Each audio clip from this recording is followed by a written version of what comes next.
Mary Yang, avec les ministres Ahmed Hussein, avec Barter Tiger, certainement le secrétaire parlementaire Rachel Ben-Dayan et les députés, mes amis collègues Marci Ian et Emmanuel Dubourg, bien sûr, et certainement notre Premier ministre, le très honorable Justin Trudeau. Nous savons que les barrières systémiques sont présentes dans toutes les sphères de notre société, incluant l'entrepreneuriat. Les personnes d'ascendance africaine continuent de faire face à des défis pour accéder à du financement, de démarrage, de renforcement de capacités et bien d'autres opportunités d'avancement. In a survey published earlier this week by the African Canadian Senate Group, Black entrepreneurs identified access to capital as their greatest barrier to success. 75% of over 300 entrepreneurs surveyed said that they needed to find $10,000 to support their business, and it would be difficult for them to do so. That is why today is so important. I'm thrilled to announce that starting today, the Black Entrepreneurship Program Loan Fund will begin accepting applications from Black entrepreneurs and business owners across the country through the Federation of African Canadian Economics, or FACE.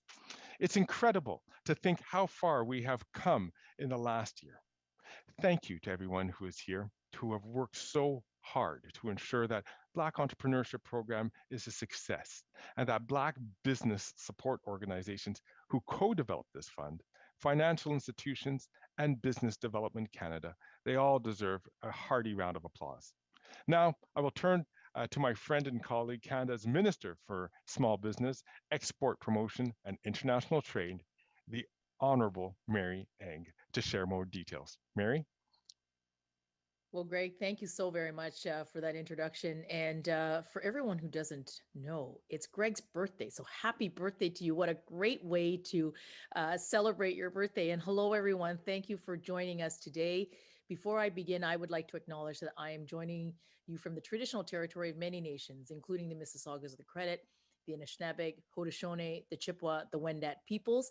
For those of us who are settlers or even immigrants to Canada, it's important to recognize that Indigenous peoples have always been here and that we all have a role to play in reconciliation moving forward. I also want to take an opportunity to acknowledge the tragedy of the 215 children whose lives were taken in a Kamloops residential school discovered this past week. This past September, our government announced Canada's first ever Black Entrepreneurship Program. It is the result of years of hard work and much needed push for change from the Black entrepreneurs and Black-led business organizations. The challenges faced by Black business communities in COVID-19 existed well before this pandemic. Though our government has been delivering emergency pandemic supports to bridge businesses and workers through this pandemic, today is about long-term change. We know that many Black business owners and entrepreneurs face barriers to accessing capital to support their business. We know how important it is that we deliver solutions co-develop with Black business organizations to address the unique needs of Black businesses and to ensure lasting change. We have an opportunity and a responsibility to address systemic barriers facing Black entrepreneurs. That's why I'm so excited to be here today to launch the Black Entrepreneurship Program's Loan Fund, being administered by FACE starting today. Black entrepreneurs and business owners across the country can apply through FACE for loans from $25,000 to $250,000. Altogether, this loan fund represents a total investment of $291.3 million to support the success of Black entrepreneurs. This is not a pandemic emergency support measure. This is long-term systemic change, and loan applications will be accepted on a rolling basis. For those in this first phase of the loan fund, our government is investing $33.3 million, and I'm excited to announce that one of our first partner financial institutions is the Business Development Bank of Canada, who will be investing $130 million. Also joining in this first phase is Vancity and Alterna Savings. We will get to phase two with the Royal Bank of Canada, BMO Financial Group, Scotiabank, CIBC, National Bank of Canada, TD, Vancity, and Alterna, who have committed $128 million, and we're going to look forward to them joining us soon. I would like to thank all of the financial institutions for their hard work and dedication over the last 8 months, co-developing this very loan fund with Black business organizations, FACE, and the Government of Canada to change the way that Black entrepreneurs are supported in Canada. This program would not be possible without all of you, and I'm looking forward to continuing our work together now and into that second phase. Now, to qualify for the loan fund, businesses must be majority Black owned, have business registration, a business plan, and recent financial statements or financial projections for startups. And if you're worried about criteria and the next steps, well, FACE will be there with you. They'll answer your questions, and in the coming weeks and months, they're going to be hosting webinars to answer questions directly from entrepreneurs. Now, in addition to this loan fund, I'm also very thrilled to announce today that we're also going to be launching a microloan pilot project in Ontario and British Columbia with credit unions, Alterna Savings, and Vancity, who are going to be providing micro lending in the range of $10,000 to $25,000 to Black entrepreneurs in partnership with FACE. Entrepreneurs and businesses starting up have told us that they need smaller microloans, and we just can't wait to see the success of your pilot. And we're also going to look forward to welcoming more partners to expand this pilot across the country. Another critical pillar of the Black Entrepreneurship Program is the National Ecosystem Fund that will provide Black-owned businesses with critical mentorship and training. I know that many of you are eagerly awaiting an update, and we will be announcing the successful recipients of the Ecosystem Fund in the coming weeks. With today's announcement, the Black Entrepreneurship Program is now an over $400 million investment to address barriers facing Black entrepreneurs and Black-owned businesses in Canada. I want to repeat that we are not here announcing an emergency measure or a temporary solution. Our government is committed to working with Black businesses and entrepreneurs and with FACE and with financial institutions to better serve Black businesses and to change the way that our country supports them to get this critical access to financing. I want to thank everyone who has worked to make today possible, including FACE, the leadership of the Black Business Support Organizations, our incredible advisors in Harriet Thornhill and Christine Williams, the team at Innovation Science and Economic Development Canada, and our financial institutions, which have worked with us over the past 8 months to recognize that there is need for change and that we're committed to moving together, all of us as partners. I want to also thank my MP colleagues in Marci, Greg Fergus, Rachel Bandayan, Emmanuel Dubourg, for all of your hard work towards making this program a reality. Today's a big step, and it is the first of many, and I look forward to continuing to work towards meaningful change and a full implementation of the Black Entrepreneurship Program. With that, it is now my pleasure to introduce my good friend and one of the biggest champions and the biggest supporter of this program in our government, and who has been with us from day one when we launched the Black Entrepreneurship Program. Prime Minister, over to you. Bonjour tout le monde. Hello, everyone from Ottawa, unceded Algonquin territory. Thank you, Mary, for all your outstanding work as Minister of Small Business, Export Promotion, and International Trade. It's great to be joined today by members of our own team and leaders within banks and organizations from across the country. I know you're all committed to addressing structural barriers faced by Black entrepreneurs and business owners, so thank you for being here this morning.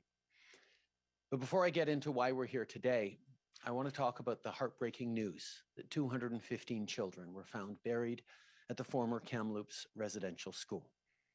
215 children. Think of their loving families that they were ripped away from. Think of the communities that never saw them again. Think of their hopes, their dreams, their potential, of all they would have accomplished, all they would have become. All of that was taken away. These were children who deserved to be happy. Most of all, they deserved to be safe. As a dad, I can't imagine what it would feel like to have my kids taken away from me. And as Prime Minister, I'm appalled by the shameful policy that stole Indigenous children from their communities. Our thoughts are with Te Kamloops Te Secwépemc First Nation and with all Indigenous communities across Canada. Sadly, this is not an exception or an isolated incident. We're not going to hide from that. We have to acknowledge the truth.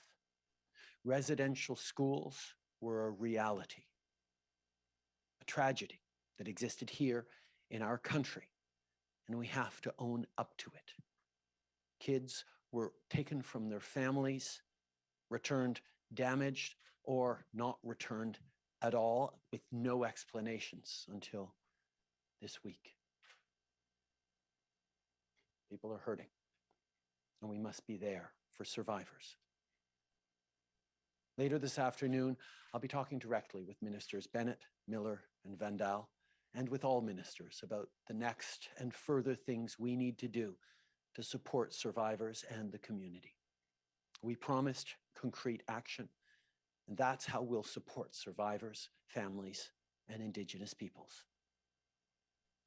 Pour honorer les 215 enfants qui ont perdu la vie à l'ancien pensionnat de Kamloops, ainsi que les survivants des pensionnats et leurs familles, les drapeaux des édifices fédéraux seront en berne jusqu'à nouvel ordre. C'est important de faire de la sensibilisation et de l'éducation à propos de ce chapitre sombre de l'histoire de notre pays. L'héritage tragique des pensionnats est encore présent aujourd'hui et notre gouvernement va continuer d'être là pour soutenir avec des actions concrètes les survivants, leurs familles et leurs communautés partout au pays. And now I want to talk about today's announcement. Lately, we've been focusing a lot on building back better. Today, we're here to take yet another step in making that stronger, more equal future a reality for all Canadians.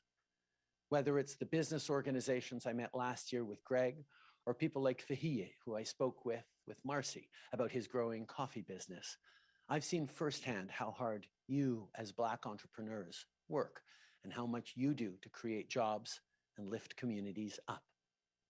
I've also heard you when you talk about the challenges you face too. And this includes accessing loans and capital from financial institutions. For far too long, Black Canadians have faced systemic barriers when it comes to starting or growing a business. That's why the Black Entrepreneurship Loan Fund launches today. This $291 million fund will allow Black entrepreneurs and business owners to access loans from $25,000 to $250,000. Today's announcement builds on the work we've already started through the first ever Black Entrepreneurship Program we announced last fall, a program that includes investments in everything from mentorship to financial planning. To Black entrepreneurs and business owners in Canada, our government has heard you, and we're working with you. Because we know that to rebuild an economy that works for everyone, we must break down the barriers you face to create real economic inclusion. On sait que les entrepreneurs des communautés noires ont le talent et les idées nécessaires pour aller loin. Aujourd'hui, avec le Fonds de prêt pour l'entrepreneuriat des communautés noires, on veut vous fournir encore plus d'outils pour réussir.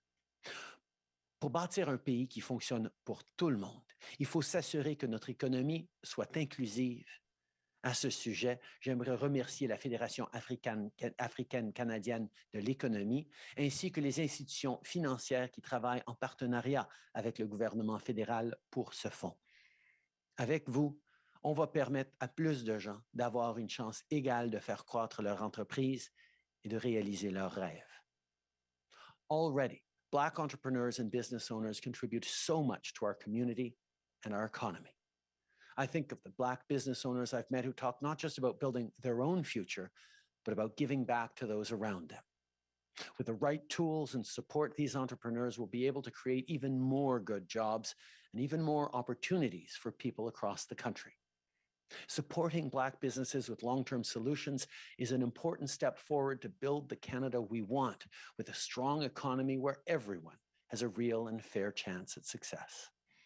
L'annonce d'aujourd'hui est un pas dans la bonne direction, mais on sait qu'il reste beaucoup de travail à faire. On sait aussi que la pandémie a affecté la communauté noire de manière disproportionnée. Pendant qu'on combat le racisme systémique que vivent les Canadiens noirs dans le monde des affaires, on doit aussi continuer à travailler pour éliminer les inégalités ailleurs, par exemple dans le système de santé ou le système de justice. Plus que jamais, alors qu'on rebâtit notre économie, notre gouvernement va continuer d'être là pour s'assurer que la voix de tout le monde soit entendue. Merci. I'm glad now to pass it back to Marci.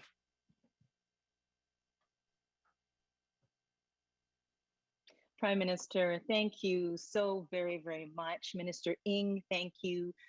Greg, a big thank you to you as well. At this time, I want to pass things over to Tiffany Callender. Tiffany is from the Federation of African Canadian Entrepreneurs, or FACE. I want to thank her for her hard work. And Tiffany, you now have the floor. Thank you, Marci. The Right Honourable Prime Minister Trudeau, the Honourable Minister Ng, members of Parliament, and distinguished guests. Mesdames et Messieurs, bonjour. I would like to acknowledge that we are here in Montreal on unceded Indigenous lands of the Mohawk Nation. It is my honor to take part in this historical announcement for the Black community of Canada.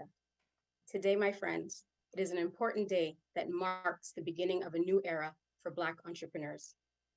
As CEO of the Federation of African Canadian Economics, I cannot help but be pleased and proud to see our efforts, our ambitions, and our hard work finally pay off. With today's announcement, it is the potential of Black entrepreneurs that has been unleashed. It is a powerful message that we are collectively sending. Today, we proclaim, you matter, your businesses are important, your prosperity is a priority, your contributions are vital, your individual success is our common success. I am very grateful, and I would like to thank, on behalf of the Black business community, the Canadian government, and particularly Minister Ng, whom I personally witnessed champion this vision and fight to make equality before the law become equality in reality. Évidemment, je souhaite également remercier le très honorable Premier ministre Trudeau pour son implication dans ce dossier. Sa présence d'ailleurs parmi nous aujourd'hui témoigne de toute l'importance qu'il accorde à la place de la communauté noire du Canada. Merci, Monsieur Trudeau.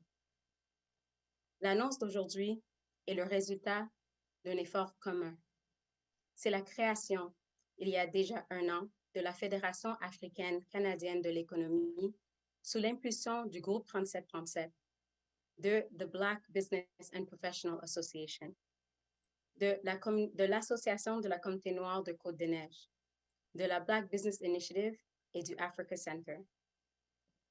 Let me thank Louis-Edgar Jean-François, Rustam Southwell, Nadine Spencer, and Sharif Haji for your dedication, your precious advice, your vision, and certainly for your trust, ambition, and determination that each one of you have expressed towards the Black business community, FACE, and the important initiative we are announcing today. A great deal of credit belongs to you, and I wanted to personally express my gratitude today and recognize you publicly for your exceptional contribution. Today's announcement represents the government, the financial institutions, and FACE's conversions of a vision. Exclusion and systemic racism that slows Black entrepreneurs is unacceptable. Their potential is too important to be ignored. Je souhaite également remercier la Banque de développement du Canada, la BDC, de sa contribution. Vous avoir comme partenaire dans cette aventure est un signal fort pour notre communauté. La Banque des entrepreneurs veut rejoindre tous les entrepreneurs. C'est tout à votre honneur. Nous sommes convaincus que ce partenariat s'inscrira dans la durée et s'enracinera dans le tissu économique du Canada. I want to recognize the contribution of Vancity and Alterna Savings. They've been partners since our beginning, and their involvement in the pilot program for microloans for Ontario and British Columbia regions will be an asset. Your contribution and your role you have played has been precious. We thank you for your efforts, and we thank you for your efforts and the future that you will help in converting business ideas into successful businesses. It is also important to say that today marks the start of good news to come from major financial institutions. We look forward to rejoining the movement and championing change in business communities. We are optimistic about their capacities and capabilities to rebuild confidence and trust in the Black business community across the country, and we can't wait to announce our partnerships. Dear friends, the ball is in our court. We should seize this opportunity to ensure the growth of our businesses and of business networks and reach our wildest dreams. As of today, you'll be able to apply for your loan through Bobby, a platform we created specifically for this initiative. You'll be able to access it through our website at facecoalition.com. Au plaisir de fêter vos succès et réussites avec vous. Merci. Thank you. Tiffany, thank you so much. You said it so well there when you said to the Black entrepreneurs in this country, we see you, we hear you, you matter. Thank you to you and your team. All the hard work has paid off. We're here. This is the day. I'd like to now invite Michael Denham from Business Development Canada to share a few words. Great, thank you. And Prime Minister, Minister Ring, members of Parliament and colleagues, I just want you to know how pleased we are to be part of today's announcement and this initiative. C'est un plaisir d'être ici avec vous aujourd'hui et de nous tous à BDC. Nous sommes très, très contents de participer à cette initiative très importante. Et la diversité et l'inclusion font partie de notre stratégie d'affaires depuis longtemps. Diversity and inclusion has always been an important part of BDC strategies. And as Canada's Bank for Entrepreneurs, over the years, we've developed extensive strategies for women entrepreneurs, for Indigenous entrepreneurs, to give you a few examples. But over the past year, we've made it a priority to listen, to learn, and take action to support Black business owners. I signed the CEO pledge as part of the Black North Initiative. We partnered with regional and national organizations and supported the development of first-of-its-kind research into the impediments that Black business owners face. And we expanded a partnership with Futurepreneur to make it easier for young Black business owners to access the mentorship and the capital they need. But today, we take it one step further. Study after study show that the biggest challenge that Black entrepreneurs face is access to capital. Greg Fergus mentioned the recent survey where 75% of surveyed Black business owners indicate that if they needed to find $10,000 to support their business, it would be a challenge. And this must change. And that's why we're so proud to work with the Government of Canada and the Federation of African Canadian Economics to be the lead institutional investor in the Black Entrepreneurship Program Loan Fund.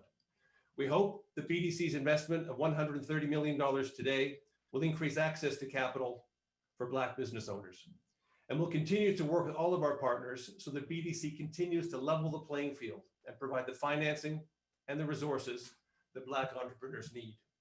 Quant à nous à BDC, nous allons continuer de travailler avec nos partenaires afin de fournir le financement et les ressources dont les entrepreneurs noirs ont besoin.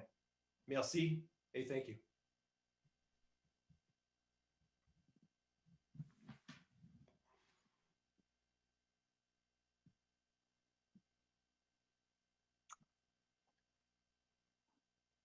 Thank you so much. And now a word from Alterna, followed by Vancity. Thank you, Marci. And I'm coming to you today from the unceded Algonquin territory in Ottawa. Alterna Savings is very proud to partner on the Loan Fund and kick off a microloan pilot program in Ontario. Credit unions have a long history in Canada of making an impact for underserved entrepreneurs through microlending. At Alterna, we have a deep understanding of community loan funds, having spent 20 years leading our benchmark community microfinance program. It works to tangibly address systemic barriers often faced by racialized business owners, helping them become economically and socially empowered. Currently, Alterna's entrepreneurship and professional development portfolio comprises 72% racialized Canadians, of whom 34% are Black. We know through our own program and external studies have validated that a gap in the market exists for Black entrepreneurs looking for loans under $25,000. We also seen firsthand how a loan of this size influences the success of starting and growing a business. This pilot program will continue the work we pioneered around microfinance and ensure equal access continues to be extended to the Black entrepreneurs. I want to thank FACE for their partnership in co-designing the loan fund. And I want to thank Prime Minister Trudeau, Minister Ng, the Black Caucus for having the vision, acting and delivering on your commitment with today's launch. Together, we are taking an important step towards changing the experience for Black entrepreneurs in this country. We are truly honored to participate and lend our expertise.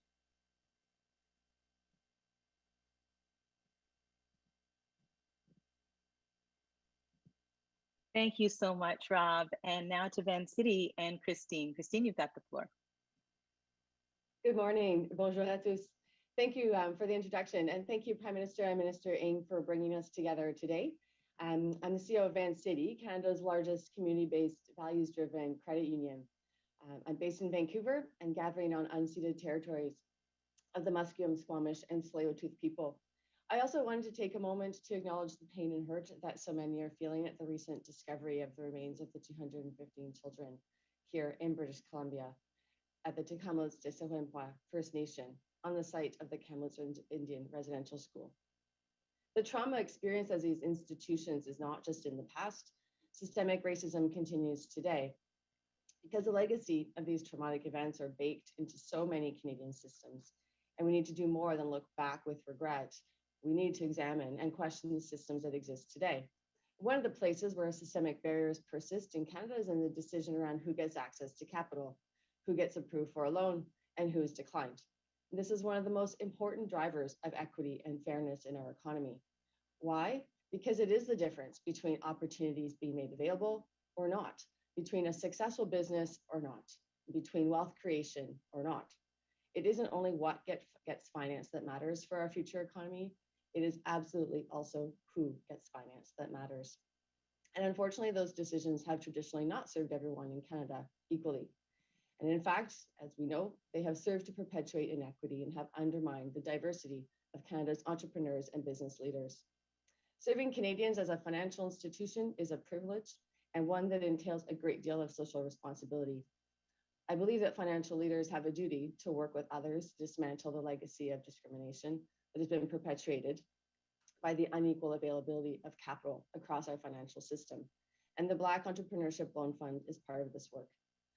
Partnering in this way is unusual for financial institutions, unusual for the private and public sectors, but dismantling systemic barriers requires a system, all of us, to work together. And that's why Vancity is proud to partner with FACE, with the Government of Canada, BDC, and Alterna to launch this important loan fund for Black entrepreneurs. Thank you very much. Thank you so much, Christine and Rob and Michael. Really, we wouldn't be here today without you and your commitment to this program. So we appreciate you. A huge, huge thank you to you. So to close off today's announcement, perhaps we've saved the best to the last. I'd like to now introduce my friend and colleague, Emmanuel Dubourg, Member of Parliament for Barassa. Bonjour, merci. Good morning, bonjour tout le monde. Monsieur le Premier ministre, Madame la Ministre, chers collègues Marci et Greg, Madame, Messieurs les partenaires, je suis ravi de conclure l'annonce d'aujourd'hui.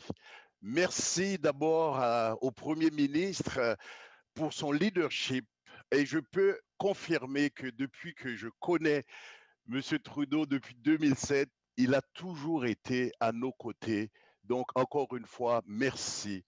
Merci aussi à la ministre Ng, non seulement pour cette annonce, mais aussi pour votre travail au nom des petites entreprises et des entrepreneurs sous-représentés au Canada.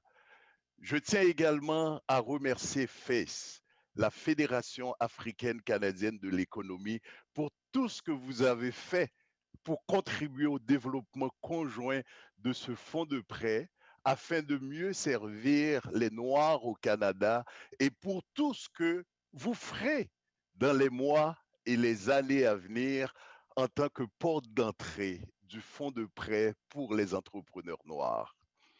And I also like to thank the BDC, Vancity et Alterna pour votre soutien et votre engagement envers le fonds de prêt pour l'entrepreneuriat des communautés noires. Votre soutien a rendu possible l'annonce historique d'aujourd'hui. Pendant trop longtemps, les Noirs au Canada ont été confrontés à des obstacles pour démarrer et développer leur entreprise. En tant que député de Bourassa, ici à Montréal, et membre de la communauté noire, je le sais très bien. L'annonce d'aujourd'hui est un grand pas en avant pour aider à combler le fossé. À l'avenir, notre gouvernement continuera de travailler avec tous nos partenaires du programme pour l'entrepreneuriat des communautés noires et de FES pour s'assurer que nos politiques sont rédigées et mises en œuvre conjointement avec les communautés noires du Canada. Donc, mesdames, messieurs, ce n'est là qu'une de nombreuses étapes que nous sommes prêts à prendre pour atteindre un Canada plus inclusif et plus diversifié. Je vous remercie et Marci, je vous retourne le micro avec plaisir. Merci beaucoup, Emmanuel. Thank you so very much. So I'm thinking that this is what putting action to a dream looks like. What an amazing day. I want to thank everybody for being here. But if we can all just go back to gallery view right now, we can just say goodbye to everyone virtually, virtual hugs to everybody. Thanks to everybody for being here. We'll all go back to gallery view now so that we can do that. Bye, everyone. Thank you so much for Bye, all your everybody. involvement. Bye. Merci, everyone. Be well. merci Merci tout pour le cette monde. journée Thank you. historique. Et bonne Have a fête, great day, Greg. guys. Just the Congratulations, beginning. everybody.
Hi, SJAM. Here's your 1 minute warning. Minister Ng and Greg, 1 minute warning.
Bonjour tout le monde.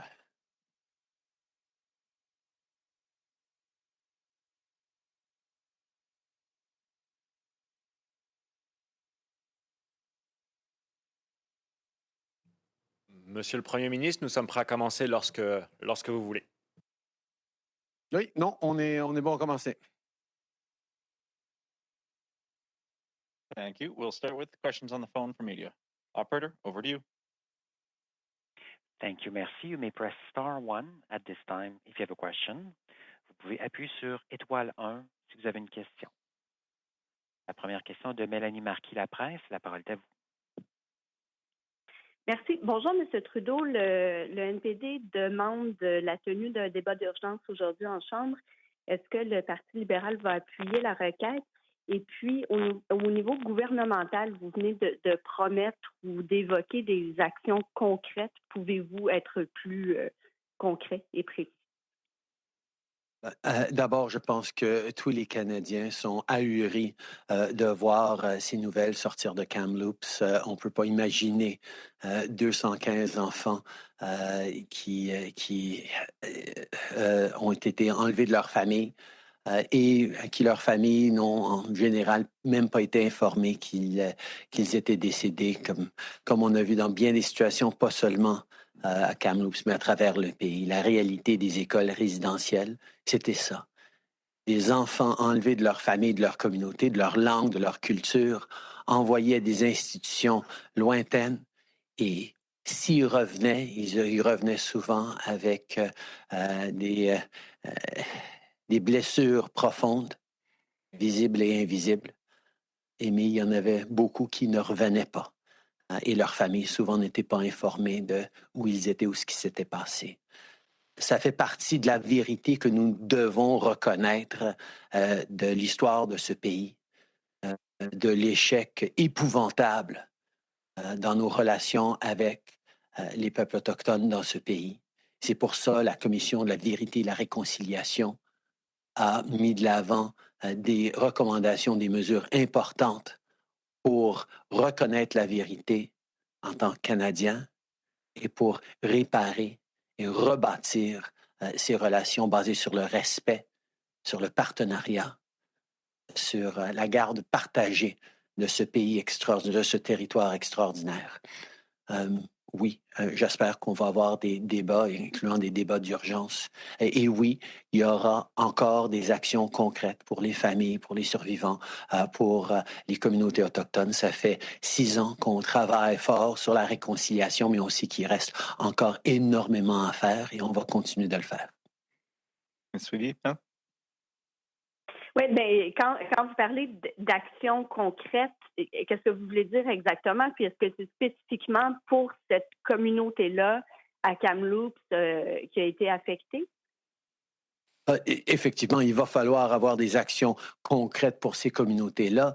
Mais il y a 2 ans, dans notre budget, on avait mis de l'argent pour reconnaître les cimetières associés aux écoles résidentielles, pour aider avec ces blessures profondes que les familles, que les communautés, le traumatisme intergénérationnel qui endure et qui s'articule aujourd'hui de maintes différentes façons en termes de troubles de santé mentale, cycle de pauvreté ou de toxicomanie, de violence même. Nous avons des grands défis en tant que pays pour bien appuyer, pour être là et pour redonner le leadership de leurs enfants, de leur communauté au peuple autochtone. C'est pour ça, entre autres, qu'on a avancé avec une transformation de la service de protection des enfants avec la loi 92 qui donne aux communautés le contrôle de leurs enfants pour pas qu'on enlève des enfants,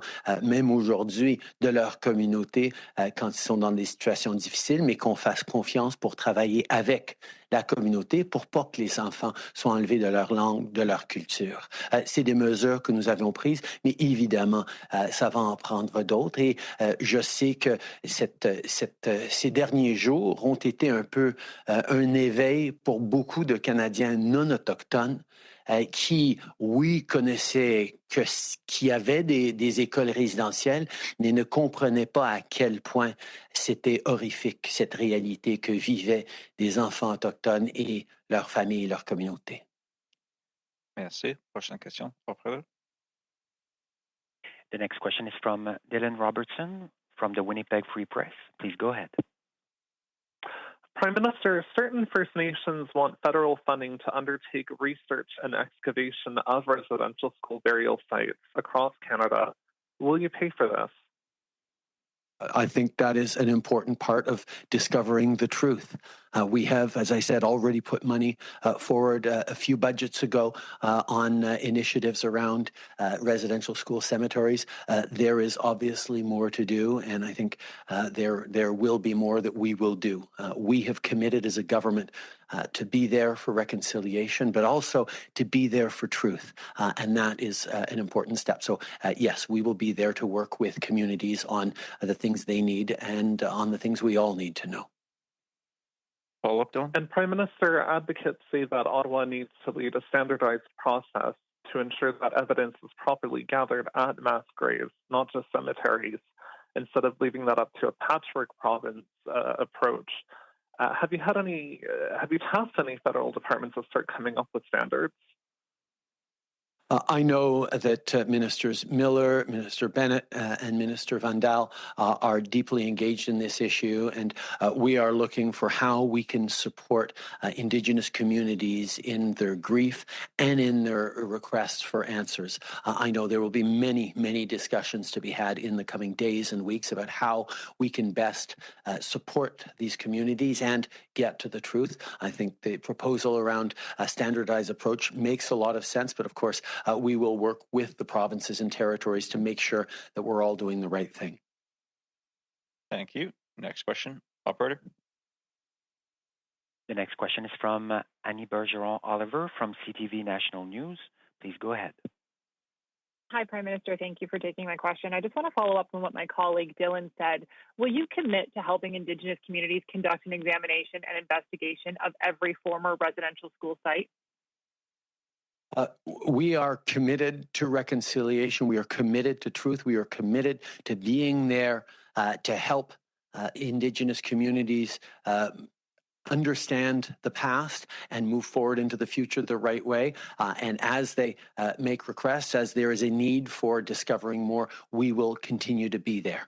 We haven't looked at exactly what the process is or the needs are entirely, but Canada will be there to support Indigenous communities as we discover the extent of this trauma and try to give opportunities for families and communities to heal.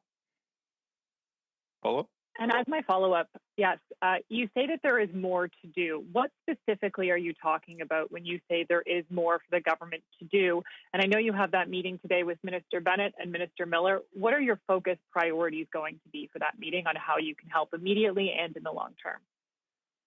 Well, what is there more to do on reconciliation? An awful lot. We need to continue to close the socioeconomic gaps within Indigenous communities and non-Indigenous communities. We need to be investing in Indigenous entrepreneurship programs, which we already have, but we need to move forward. We need to make sure there are better schools and better supports for child and family services as we move forward on Bill C-92 last year and are implementing that, but there's still certain work to be done with certain provinces in terms of making that a reality. We need to move forward to do a better job, even on top of Bill 91 that we passed, to recognize Indigenous languages and support those. We need to do more to support residential school survivors and help with the healing process and go at the intergenerational trauma that exists right across the country in Indigenous communities. We need to do more on the missing and murdered Indigenous women and girls tragedy that it continues to happen in this country. We know there's an important anniversary coming up later this week, and we're going to continue to invest and partner with Indigenous communities and activists to make sure that we are responding and ending this violence that continues to run unchecked in too many parts of the country. We need to continue to work on settling land claims and moving forward on self-government agreements to get out from under the colonial relic that is the Indian Act. We know that it's important that it be done at the pace of the communities themselves, that they be in charge of that process, but we need to be there as full partners as they move towards self-government. We need to continue the work that we've done. We've lifted 107 long-term boil water advisories. There's still more to do. We're going to continue to work on that. There are so many things we need to continue to work on, and we will. This government is committed to reconciliation. We are committed to the truth. We're committed to the partnership that means the solutions will not be dictated from Ottawa, but will be worked on together with Indigenous communities. And I think this is a moment in time, this horrific revelation from Kamloops is something that is striking the hearts of Canadians from coast to coast to coast as what a horrific reality residential schools were. This may not come as a tremendous surprise to many Indigenous Canadians who've long known the horrors and the trauma of loss of brothers and sisters and cousins and children in residential schools.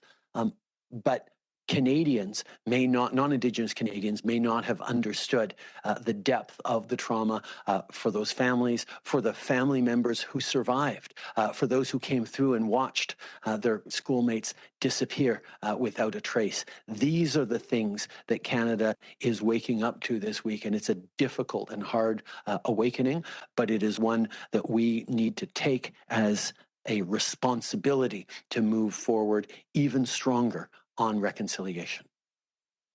Merci. Prochaine question, operator. The next question is from Ryan Tumilty from the National Post. Please go ahead. Sir, you're talking this morning about work going forward to address this issue, to properly fund the search for mass graves and burial sites. But, you know, that call was made in 2009 with the original TRC report. You know, there's a long-standing history here, and you've been in government for 6 years now. I'm wondering why only now are we discussing a proper search and proper funding to locate these sites? That's actually not the case. Obviously, this is a further part of the challenges that we're discovering and they're moving forward on, and there will be more to do. But like I said, in a budget 2 years ago, we talked specifically about this issue and put millions of dollars forward to support the issue of residential school ceremonies and tracing and supporting families. This has been something we have been working very, very hard on over the past 6 years in partnership with Indigenous Canadians. And I think it's an important moment for non-Indigenous Canadians to realize the extent and the need for even more of this important work. Yeah, the funding you're mentioning, I believe, was the $33 million in budget 2019 for a national residential school student death register. I know that work is underway, but it seems like there was also a need to actually do the search. And in the case of the Kamloops discovery, search was funded by the provincial government. I mean, didn't you have a responsibility to act on this sooner than now? There are many, many different things to act on, and we've, of course, been working with provincial governments, particularly the government of BC, which has been a real leader in reconciliation. And I fear, but also hope that we are going to see similar actions from other governments across the country that will lead to discoveries of even further tragedies. The reality is our focus over these past years has been on healing challenges of the past and supporting people who've been through the trauma, but also on investing in ending boil water advisories and investing in Indigenous entrepreneurship and settling land claims and moving forward on self-government agreements, on moving forward on concrete measures to end gender-based violence and to put an end to the missing and murdered Indigenous women and girls. The work that we have done over the past number of years has been concrete and focused on bringing and supporting communities along on their path to success and to moving beyond the Indian Act. But as you point out, Ryan, there are many, many different things we need to be working on, and we are working on the full range of them, and we will continue to do that with concrete, firm actions that we've taken in the past, but also will take going forward. Thank you. Next question, operator. La prochaine question est de Christian Noël, Radio-Canada. La parole est à vous. Bonjour, Monsieur le Premier ministre. J'aimerais vous emmener sur un autre sujet, si vous me le permettez. Les États-Unis signalent qu'ils sont prêts à ouvrir leurs frontières rapidement, peut-être même d'ici le mois de juillet, et à le faire unilatéralement si nécessaire. Est-ce que cette pression-là par le gouvernement américain vous rend inconfortable et allez-vous en parler avec Joe Biden au G7? J'ai bien hâte d'avoir de bonnes conversations avec le président Biden et d'autres chefs au G7 et je suis certain que COVID et la réouverture de déplacements internationaux va être un sujet de discussion. Depuis les débuts, le Canada a pris les décisions basées sur ce qui est dans l'intérêt des Canadiens. Mais aussi, Christian, je te rappelle que depuis le début, il y a eu des asymétries au niveau de la frontière américaine. Comme les gens savent très bien, on ne peut pas rentrer au Canada à moins d'avoir ou bien une exception rare ou bien un travail essentiel. Mais ce n'est pas la réalité pour les États-Unis qui ont mis aucune limite sur les vols vers les États-Unis, même des Canadiens. Donc, des Canadiens ne pouvaient pas passer à la frontière terrestre, mais ils pouvaient prendre des vols vers les États-Unis. Ce n'était pas du tout réciproque pour le Canada. Alors, nous allons travailler avec les États-Unis, évidemment, pour essayer d'aligner nos mesures dans la mesure du possible, mais notre priorité absolue sera toujours la protection, la sécurité des Canadiens. On veut tous rouvrir, on veut tous se remettre à se déplacer bientôt, voir des amis, prendre des vacances, aller en voyage, mais on ne veut pas avoir à refermer, resserrer parce qu'il y a eu une autre vague. C'est pour ça qu'on est tellement axé sur la baisse des cas qu'on doit voir partout au pays maintenant et la vaccination. On doit passer au-delà du 75% avec une première dose et s'approcher de 2 doses à plus que 75% au mois de septembre. Ce qu'on peut faire avec les vaccins qui arrivent, on a 3 millions de vaccins qui arrivent dans le pays cette semaine. On sait qu'il y a beaucoup de travail à faire encore, mais on est sur la bonne voie, mais on va prendre nos décisions basées dans l'intérêt des Canadiens et non basées sur ce que d'autres pays veulent. Oui, s'il vous plaît, merci. L'industrie du tourisme, les villes transfrontalières aussi s'inquiètent qu'une ouverture à sens unique, ça nuise à leur secteur ou à leur commerce ou à leur économie locale. Est-ce que c'est un risque que vous êtes prêt à prendre? On a toujours été très, très conscient des impacts sur l'économie, des restrictions qu'on a dû faire. Mais ce qu'on est aussi en train d'apprendre et ce qu'on a vu tout au long de l'année, c'est que là où les gens ont misé trop sur la protection des entreprises et de l'économie et pas sur la protection de la santé des citoyens, non seulement la santé en souffre, mais l'économie finit par souffrir aussi.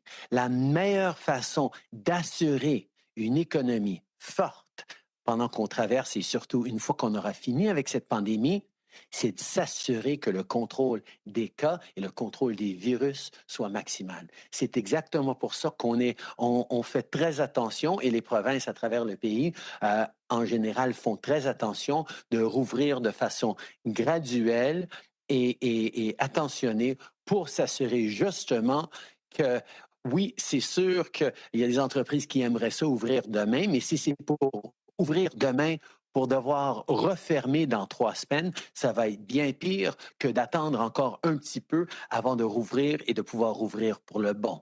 C'est un équilibre difficile, mais c'est aussi pour ça que le gouvernement fédéral a tellement investi pour aider les entreprises, pour aider les travailleurs, pour aider les familles, pour que justement ces décisions difficiles au niveau de l'économie soit plus facile à prendre pour les provinces. On a été là pour les citoyens, pour les travailleurs, pour les entreprises, particulièrement les petites entreprises, et on va continuer de l'être. Thank you. And we'll take one more question on the phone. Operator. The next question is from David Aiken from Global News. Please go ahead. Good afternoon, Prime Minister. Thanks for taking our questions. To come back to the concrete actions that I know you want to take on the 6 calls to action that dealt with missing children and burial information. One call to action, it's not the responsibility of the federal government, but for the other 5, basically, it's all the government of Canada has begun discussions. I wonder, as Prime Minister, if you would insist with your ministers that they end those discussions and actually do something by, within a month, 2 months, 3 months? Can you at least say when any of these calls to action will be completed? When will you tell your ministers to finish and put a check mark beside these calls to action? If it were only done by ministers, if it were only done by Ottawa to solve these challenges, might have been done long ago, but it would have been done wrong. You cannot move forward on true reconciliation, David, unless it is done in partnership with Indigenous communities, leaders, and individuals. And that's where these discussions that leave us, all of us, Indigenous Canadians, government, reporters, impatient around concrete actions, are so important. It is really important that as we move forward to understand and acknowledge the tragedies of the past, but mostly fix them for the future, that it be done in a way that is not a Band-Aid solution from Ottawa, but that is generated in true partnership, in true reconciliation. And there have been lots of examples of exactly that moving forward. The Child and Family Services legislation we put forward just last year that makes sure that kids who are at risk in Indigenous communities don't get taken from Indigenous communities and put in a provincial system that takes away their language and the culture, as we've seen too often, even over the past few years. That's why we co-developed that legislation with Indigenous peoples. And yes, it took longer to do because we had to work in partnership. But it's incredibly important that we get it right. Now, yes, we have to do these things as quickly as possible. People are impatient. People know that we need to move forward really and concretely on this. But it can't be just Ottawa saying, this is what we need to do. This is how you need to fix it. This is what the money is going to go for. It has to be done in true partnership. And that is one of the big lessons of the Truth and Reconciliation Commission. So I am as impatient as you are to move forward on this, but not so impatient that I'm going to take shortcuts that are going to leave us with missed opportunities and further trauma in the years to come. We are trying to move beyond this challenge together, and that's what we have to do together. Follow-up, David? Thank you. And thank you. And of course, that whole missing child and burial information is looking at children of the last generation, perhaps, but there's a whole lot of current children of the current generation, Indigenous children, that the federal government is fighting in some sense, fighting in court against the St. Anne's Residential School survivors, fighting in court to overturn a Canadian Human Rights Tribunal, fighting in court about Jordan's Principle. And many advocates, Indigenous advocates and everyday Canadians wonder, why is the federal government doing this? It surely has the money to be able to compensate not compensate, but also provide health care for Indigenous children. Why not just drop these lawsuits, write a check as a sign of good faith that Canada is interested in reconciliation? First of all, David, on Jordan's Principle, before we came to office, not one Jordan's Principle request was approved by the government. Since we came in, hundreds of thousands of Jordan's Principle requests for medical care and services for Indigenous children have been requests. We have made significant movements on that. And in regards to the trauma of the past years that far too many Indigenous young people have gone through, we recognize that. We also, as I've clearly said, know that there needs to be compensation for those young people. That is not what is at question here. The question is, there are many questions, but one of them, for example, is should someone who went to a day school for a few days in a few months or a few years or a year be compensated to the exact same amount that someone who is in a traumatic situation over many, many years where they were taken from their families and had a very, very different experience. Right now, the Human Rights Tribunal says everyone should get exactly the same amount. We don't know that that's entirely fair. We recognize that there are different levels of trauma and some people deserve much more compensation than others. Those are one of the things that we're working very hard with the communities to try and settle, to try and work through. Because it is important that the settlements be fair. Not just fair from an abstract meaning, but fair when you compare the trauma and the horrific experience that one person might have gone through as compared to a lesser trauma that someone else may have gone through. And this is difficult to talk about because trauma is trauma. But I think there is a recognition that there needs to be a thoughtfulness put into making sure that the right compensation is given to everyone. And that is our focus. We have recognized the need to compensate kids who faced this trauma over the past years. That is not the question. The question is, what is the best and fairest way to do that? And on that, we are talking with the communities, with the families, with the advocates to try and figure out the right way forward. I think that's what all Canadians, Indigenous and non-Indigenous, would expect. Thank you. And that concludes today's press conference. Merci tout le monde.